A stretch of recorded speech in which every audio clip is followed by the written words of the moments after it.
Hello friends, welcome to our YouTube channel Thai BL series my love mix up के episode 1 के part 1 में आपका स्वागत है। इस एपिसोड के स्टार्टिंग में एक लड़की को दिखाया जाता है जो कि फुटबॉल खेलते हुए एक लड़की को घूर घूर के देख रही होती है और हमें बैकग्राउंड में फोर्थ की आवाज़ सुनाई पड़ती है जो कि कह रहा होता है कि शताब्दियों से मनुष्य अपने प्यार को मतलब क्रश वाले प्यार को रियलिटी में परिवर्तित करने के लिए बहुत सारे ट्रिक का यूज़ करता रहा है, जिसमें से सबसे आसान ट्रिक ये है कि अपने क्रश का नाम एक इरेजर पर लिख देना। फिर हमें इस लड़के उस लड़की को दिखाया जाता है जो कि सामने से एक दूसरे के सामने से जा रहे होते हैं और तभी टकरा जाते हैं। टकराने की वजह से लड़की के हाथ से इरेजर नीचे गिर जाता है और हमें फोर्थ की आवाज़ सुनाई जाती है जो कि बोल रहा होता है कि उस इरेजर की पावर से वो लड़का और तुम दोनों एक दूसरे के प्यार में हमेशा के लिए पड़ जाओगे। अब यहाँ से हमारी रियल स्टोरी शुरू होती है। यहाँ से हमें फोर्थ को दिखाया जाता है जिसका नाम एटम है। वो अपने स्कूल में आता है, अपने क्लासरूम में आता है और जाकर अपने डेस्क पे बैठ जाता है। एटम अपने बगल वाली डेस्क पे बैठी हुई लड़की जिसका नाम मुदमी होता है उसे घूर घूर के देख रहा होता है और मन में कहता है कि मुदमी ने मुझे ये फील करा है कि वास्तव में एंजल्स होती हैं। एटम मुदमी को घूर घूर के देख रहा होता है और फिर वो अपने लास्ट ईयर वैलेंटाइन डे को याद करता है और हमें दिखाया जाता है कि उस दिन बहुत सारे लड़के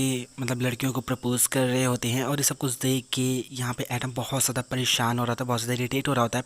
तभी उसके सामने एक गिफ्ट आता है और यहाँ पे वो उसका फ्रेंड हाफ होता है जो कि एटम से कहता है कि प्लीज़ तुम इसको पैक करने में मेरी मदद कर दो। तो यहाँ पे एटम उसको मना कर देता है और गुस्से में चिल्लाकर उससे कहता है कि मैं आशा करता हूँ कि तुमको डायबिटीज़ हो जाए, और सब बोलकर उस कमरे से निकलकर वो जाने लगता है। वो कॉरिडोर से जा ही रहा होता है तभी एक लड़की क्रॉस करती है और वो पीछे से एटम को आवाज़ लगाती है। उस लड़की की आवाज़ सुन के एटम बहुत ज़्यादा खुश हो जाता है और जब वो मुड़ के देखता है तो वो लड़की कोई और नहीं बल्कि मुदमी होती है। मुदमी के हाथ में कप केक होता है और बहुत प्यार से एटम से कहती है कि एटम क्या तुम कप केक खाना चाहोगे? एक्चुअली हमने अपने घर पे बहुत सारे कप केक बनाए हैं, अगर तुम चाहो तो तुम इसमें से एक ले सकते हो। मुदमी की ये बात सुनकर जो एटम होता है बहुत ज़्यादा खुश हो जाता है और कहता है कि क्या सच में मैं ये कप केक खा सकता हूँ? तो यहाँ पे मुदमी कहते हैं कि हाँ तुम खा सकते हो, लेकिन अगर तुम नहीं चाहते तो कोई बात नहीं। तो यहाँ पे एटम कहता है कि नहीं रुको, मैं बिल्कुल खाऊंगा। और उसके बाद वो उन कप केक में से एक कप केक उठाता है और उसे टेस्ट करता है और खाने के बाद कहता है कि ये वाकई बहुत ही ज़्यादा अच्छा है। तो फिर मुझमें कहते हैं कि ओह क्या सच में? सुनकर मुझे काफ़ी अच्छा लगा, मुझे तो इस बात का डर था कि कहीं ये पसंद करने लायक ही ना हो।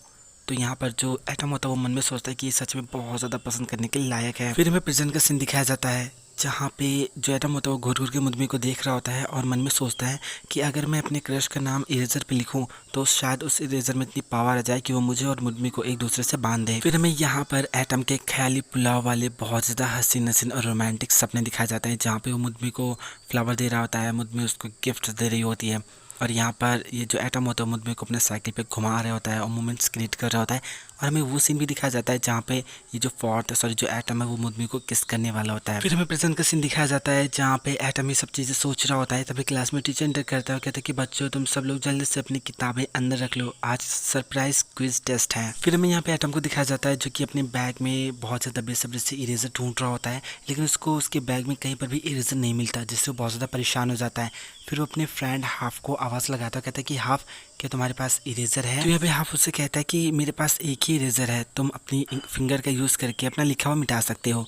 तो यहाँ पे जो एटम होता है वो उससे कहता है कि तुम एक काम करो, तुम उस इरेजर को बीच से तोड़ दो। तो यहाँ पे हाफ कहता है कि नहीं, मैं ऐसा बिल्कुल भी नहीं कर सकता क्योंकि अभी जल्द ही में मेरी मॉम ने मुझे ये खरीद कर दिया है। तो यहाँ पे मुदमी बहुत ज़्यादा स्माइल के साथ अपना इरेजर एटम को देते हुए कहती है कि एटम तुम चाहो तो तुम मेरा इरेजर यूज़ कर सकते हो, मेरे पास दो है। तो यहाँ पे एटम बहुत ज़्यादा खुश होकर मुमदी से वो इरेजर ले लेता है और बहुत ज़्यादा खुश होते हुए अपने मन में कहता है कि हे भगवान, ये कितनी काइंड हार्ट है, मैं कुछ नहीं कर सकता, मुझे मतलब हर पल इससे बहुत ज़्यादा प्यार होता जा रहा है। और यहाँ पर वो बहुत ज़्यादा खुश होकर इरेजर खोलने लगता है। जब वो इरेजर ओपन करता है तो वो देखकर वो बहुत ज़्यादा शॉक हो जाता है। उसमें नाम लिखा होता है कैंग थाप।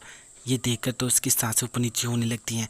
एक्चुअली ये जो कैंग थॉप नाम लिखा हुआ है जिमी का नाम है। वो नाम देखकर एट अपने मन में सोचता है कि ये सब क्या हो रहा है, ये क्या मजाक है? तो क्या इसका मतलब ये है कि मुदमी कॉन्गथैप को लाइक करती है? अब ये कब हो गया? मुदमी को कॉन्गथैप से प्यार कब हुआ? और मुझे तो इसका कोई क्लू भी नहीं मिला। मुदमी तो मुदमी है, वो सच में बहुत ज़्यादा अच्छी सीक्रेट कीपर है। भगवान, काश मैंने ये देखा ना होता। ऐसा बोलकर अपना सर बहुत ज़्यादा पीटने लगता है। तभी उसके हाथ से वो इरेजर गिर जाता है और यहाँ पर कॉन्गथैप की नज़र उस इरेजर पर पड़ती है। कॉन्गथैप उस इरेजर को उठाता है और उठाकर उस इरेजर को एटम को दे देता है, लेकिन तभी सडनली वो एटम की तरफ मुड़ता है और वो एटम से कहता है कि उस इरेजर पर मेरा नाम क्यों है और वहाँ पर एक हार्ट भी है, भला क्यों? ये सुनते एटम बहुत ज़्यादा शॉक हो जाता है। वो कहता है कि ये इरेजर मेरा नहीं है। तो यहाँ पे कॉन्गथैप से पूछता है कि अगर तुम्हारा नहीं है तो इरेजर किसका है? तो यहाँ पे एटम मुदमी की तरफ देखता है और कहता है कि ये मुदमी का इरेजर है। मुदमी का नाम सुनते ही पूरी क्लास घूर घूर के मुदमी को देखने लगती है और सब एक साथ बोलते हैं कि मुदमी कॉन्गथैप को लाइक करती है। मुदमी इस सब चीज़ों से बहुत ज़्यादा एम्बैरस फील करती है। वो एटम की तरफ गुस्से से देखती है और कहती है कि एटम, मुझे तुमसे बहुत ज़्यादा नफरत है, आई हेट यू। मैंने उसको बहुत समय से सीक्रेट रखा था लेकिन अभी सीक्रेट नहीं रहा। मुदमी की ऐसी बातें सुनकर एटम बहुत ज़्यादा सैड हो जाता है। फिर सीन चेंज होता है और में दिखाया जाता है कि ये सब तो बस एटम की इमेजिनेशन थी। तो यहाँ पे कॉन्गटैप फिर से एक बार पूछता है कि बताओ ये किसका इरेजर है। तो यहाँ पे एटम अपनी आंखें बंद कर लेता है और गहरी सांस लेते हुए कहता है कि ये मेरा इरेजर है। ये सुनते ही कॉन्गटैप बहुत ज़्यादा शॉक हो जाता है। कहते हैं कि क्या। टीचर इन दोनों को बात करते हुए देख लेता है। कहते हैं कि हे, तुम दोनों क्या कर रहे हो, जल्दी से अपनी क्वेस्ट कंप्लीट करो, हरी आप। तभी यहाँ पे एटम अपनी आंखें बंद करता है और मन में कहता है कि गुड बाय मुदमी, और वो सारी चीज़ें इमेजिन करने लगता है जो उसने मुदमी के साथ किया था। अब वो ऐसा इमेजिन करता है कि वो सारी चीज़ें कॉन्गटैप उसके साथ कर रहा है। फिर हमें प्रेजेंट का सीन दिखाया जाता है जहाँ पे एटम बार बार ही बोल रहा होता है कि कॉन्गटैप ये सब तुम्हारी गलती है। फिर हमें दिखाया जाता है कि सारे बच्चे अपना एग्जाम दे देते हैं और पेपर सबमिट कर वहाँ से जाने लगते हैं। और यहाँ पर टीचर जो होता है वो बार बार कॉन्गटैप को आवाज़ लगाता है, कॉन्गटैप टाइम कंप्लीट हो चुका है, जल्दी से पेपर सबमिट करो। तो यहाँ पे मैं दिखाया जाता है कि कॉन्गटैप अपने मन में ये सारी चीज़ें बोल रहा होता है कि मैं ये सारी चीज़ें समझ नहीं पा रहा हूँ, मुझे समझ में नहीं आ रही कि वो कब से मुझे लाइक करने लगा है।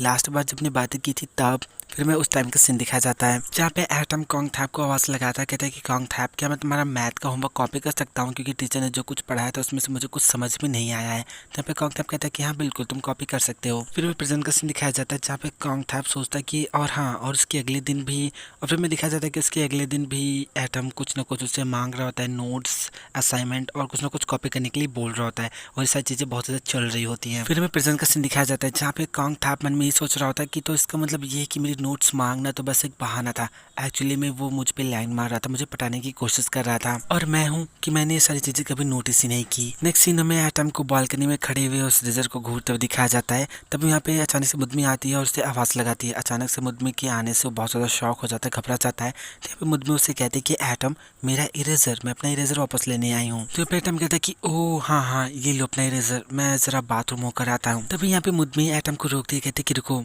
और मुझे ये बताओ कि क्या तुमने वो देखा। तो यहाँ पे एटम ऐसे प्रिटेंड करता है जैसे उसने कुछ भी नहीं देखा। वो कहता है कि नहीं, मैंने तो कुछ भी नहीं देखा। तो यहाँ पे मुदमी कहती है कि मैं जानती थी तुमने देख लिया। तो यहाँ पे एडम कहता है कि आई एम सॉरी, मेरा ऐसा कोई इरादा नहीं था। तो यहाँ पे मुदमी कहती है कि कोई बात नहीं, मुझे इस बात की खुशी है कि कम से कम तुम मुझे टीज तो नहीं कर रहे। मैंने इससे पहले कभी किसी को लाइक नहीं किया था तो मैंने ये ट्रिक ट्राई किया। तो यहाँ पे एटम कहता है कि मैं तुम्हें समझ सकता हूँ, पहला प्यार सच में बहुत ज़्यादा मुश्किल होता है, लेकिन अगर ये तुम हो तो मुझे पूरा भरोसा है कि वो कभी भी तुम्हें मना नहीं करेगा। तो यहाँ पे मुदमी कहती है कि लेकिन मुझे शक है, हो सकता है कि उसके जैसा इंसान पहले से किसी और को लाइक करता हो, और रही बात मेरी, तो मैं उसको दूर से ही देख के बहुत ज़्यादा खुश हूँ। खैर ये सब छोड़ो, क्या तुम मुझसे प्रॉमिस कर सकते हो कि ये दोनों बातें, मतलब ये बातें सिर्फ हम दोनों के बीच में ही रहेंगी। मुदमी की ये बात सुनकर एटम बहुत ज़्यादा स्माइल करता है और उससे कहता है कि हाँ, ये हमारे बीच ही सीक्रेट रहेगा। और ऐसा बोलकर जैसे ही वो उससे पिंकी फिंगर वाला प्रॉमिस करने वाला होता है, वो उस सीन को याद करता है जहाँ पर कॉन्गटैप ने उससे कहा था कि मुझे ये बताओ कि मेरा नाम उस रेजर पर क्यों है, और वहाँ पर एक हार्ट भी है। फिर हमें प्रेजेंट का सीन दिखाया जाता है जहाँ पे एटम ये सारी चीज़ें सोचकर काफ़ी परेशान हो रहा होता है। तभी मुदमी उससे कहते कि एटम, तुम ठीक तो हो ना, तुमने ये सारी चीज़ें किसी को बताई तो नहीं है ना। तभी वहाँ पे कॉन्गटैप दौड़ता हुआ आता है और कहता है कि एटम, मैं काफ़ी लंबे समय से तुम्हें ढूंढ रहा था। और यहाँ पर जैसे कॉन्गटैप इरेजर के बारे में बोलने वाला होता है, एटम उसका मुंह बंद कर देता है और फिर वो मुझमें से कहता है कि इसके बारे में कोई भी नहीं जानता, क्या तुम मुझे थोड़ा सा समय दोगी, मुझे अर्जेंटली बाथरूम जाने की ज़रूरत है। और सब बोलकर वो कॉन्गटैप को मुंह बंद करके वहाँ से ले जाता है। और इतना बोलकर यहाँ पर जो एटम होता है वो कॉन्गटैप को स्कूल की बिल्डिंग के सबसे ऊपर यानी कि छत पर लेकर जाता है। सो फ्रेंड्स, ये पार्टी पे खत्म होता है। अगर आपको वीडियो पसंद आए तो लाइक कीजिए, मेरे चैनल को सब्सक्राइब कीजिए, मैं कमेंट करके जरूर बताएं कि आपको वीडियो कैसा लगा। और हाँ, एग्जाम में थोड़ा सा बिजी होने की वजह से वीडियो नहीं ला पा रहा था, लेकिन अब कंटिन्यू मैं सीरीज़ को कंटिन्यू एक्सप्लेन करूंगा, वो भी इसके एंड तक। और हाँ, अगर मेरी ज़िंदगी में सब कुछ ठीक रहा तो आप लोगों को बहुत ही जल्द कपल ब्लॉग देखने को मिलेगा।